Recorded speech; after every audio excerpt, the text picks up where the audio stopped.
ಡಿಮಾರ್ಟ್ ಅಲ್ಲಿ 4 item ಎಷ್ಟಾಗಿರ್ಬೋದು guess ಮಾಡಿ. Day 52 of 6 pack series. ನಿಮಗೂ ಏನಾದ್ರು ಈ ತರ ಅನ್ಸಿದ್ಯಾ ಯಾವತ್ತಾದ್ರೂ? ಈ ಬೆಂಗಳೂರು ವೆದರ್ ಅನ್ನೋ ಸ್ವಿಚ್ ಯಾರ ಕೈಯಲ್ಲೋ ಇದೆ ಗುರು. ಹೆಂಗುರು ಇವಾಗ ಮಳೆ ಬಂದು ನೆಕ್ಸ್ಟ್ ಕ್ಷಣಕ್ಕೆ ಬಿಸಿಲು ಹೋಗ್ಲಿ, ಇದು ಬಿಡ್ರಿ ಪರವಾಗಿಲ್ಲ. ಇಲ್ಲಿ ಆಫೀಸ್ ಅಲ್ಲಿ ತೆಳ್ಳಗಿರೋ ಶರ್ಟ್ ಹಾಕೊಂಬಂದಾಗ ಎಸಿ ಜ್ವರ ಕೊಡ್ತಾರೆ, ದಪ್ಪಗಿರೋ ಶರ್ಟ್ ಹಾಕೊಂಡ್ರೆ ಎಸಿ ಕಮ್ಮಿ ಕೊಡ್ತಾರೆ. ಹಿಂಗೆ ಆದ್ರೂ ಹೋಯ್ತೀನಿ ನಾನು.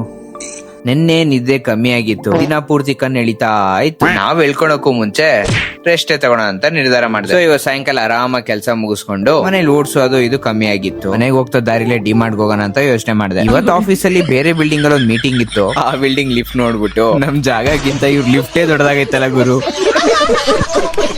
ಅಲ್ಲಿಂದ ಮೀಟಿಂಗ್ ಮುಗಿಸ್ಕೊಂಡು ತಿರ್ಗಾ ನಮ್ ಬಿಲ್ಡಿಂಗ್ ಗೆ ಜೂಟ್ ಆದೆ. ಇವತ್ತು ಇವ್ರ ಮ್ಯಾನೇಜರ್ ಆಫೀಸಿಗೆ ಬಂದಿಲ್ಲ ಅನ್ಸುತ್ತೆ, ಬಟ್ ಇವ್ನ ನೋಡಿ ನನ್ಗೆ ಹೊಟ್ಟೆ ಉರಿತಾ ಇತ್ತು. ಊಟ ಮುಗಿಸ್ಕೊಂಬಂದ್ ಹೆಂಗ್ ಮಲ್ಕೊಂಡ ನೋಡಿ. ಸಿಕ್ಕಿದ ಕಡೆ ಎಲ್ಲ ನ್ಯಾಪ್ ರೂಮ್ ಇವನಿಗೆ. ಡಿಮಾರ್ಟ್ ಅಲ್ಲಿ ನೋಡೋಣ ಅಂತ ಇವತ್ತು ಹೊಸ ಬ್ರ್ಯಾಂಡ್ ಕಾಫಿನ ತಗೊಂಡಿದೀನಿ. ನೋಡ್ಬೇಕು ಗುರು, ತಗೊಂಡಿದ್ದೆ ಒಂದ್ 4 item. Oats, almond, coffee powder. 4 item ಅಲ್ಲ ಗುರು, 3 ಐಟಮ್.